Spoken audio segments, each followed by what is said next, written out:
Hai korang, Assalamualaikum. Hari ni saya nak share dengan korang resepi biskut makmur klasik. Okey, biskut ni sangat sedap. So, jom saya kongsi dengan korang apa bahan-bahan yang diperlukan untuk buat biskut ni. Pertama sekali, saya ayatkan dalam 500 gram tepung gandum.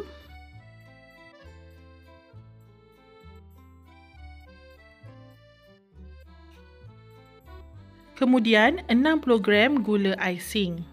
Kemudian kita gaul sehingga sebati. Kemudian dalam bekas lain, korang cairkan 250 gram minyak sapi, 50 gram butter dan korang sejukkan seketika. Bila dah sejuk, korang masukkan 1 biji kuning telur, korang mix sehingga sebati, okey? Kemudian korang masukkan sedikit demi sedikit dalam adunan tepung kita dan uli sehingga kita punya tepung ni menjadi dough.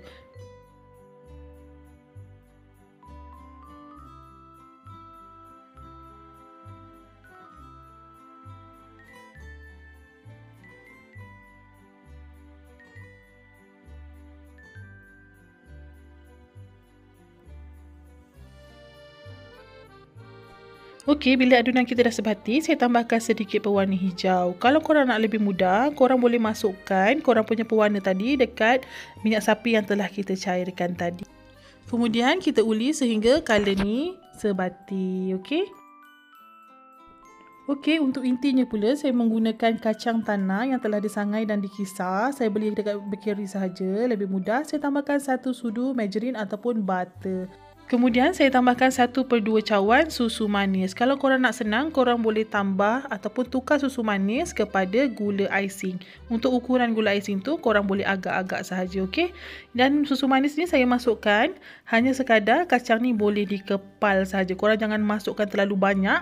Nanti korang punya inti kat dalam tu basah, okey?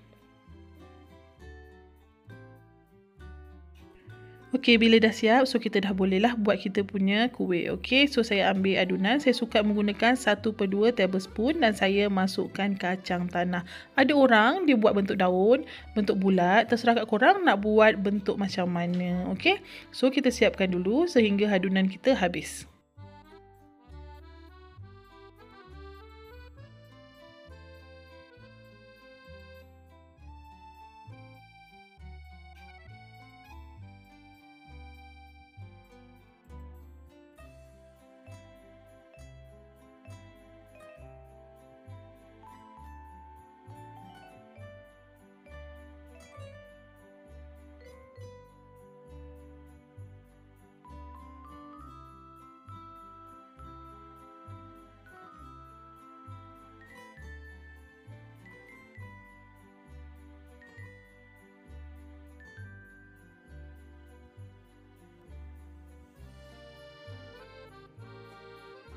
Okey korang, ini dah siap. So saya bakar dalam oven pada suhu 170 hingga 180 darjah Celsius selama 20 hingga 25 minit. Pastikan bawah dia perang, bergantung juga kepada oven masing-masing. Okey.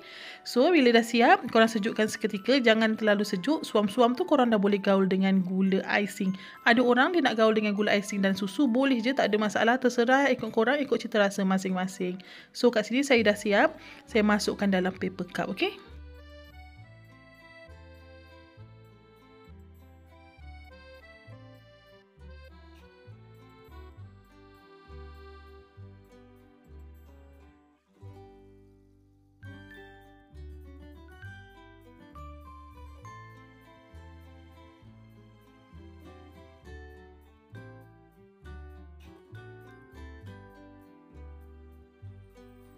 Okey korang, inilah hasilnya biskut makmur klasik yang kita buat tadi. So korang, terima kasih kerana menonton. Kita jumpa di next video. Assalamualaikum. Bye.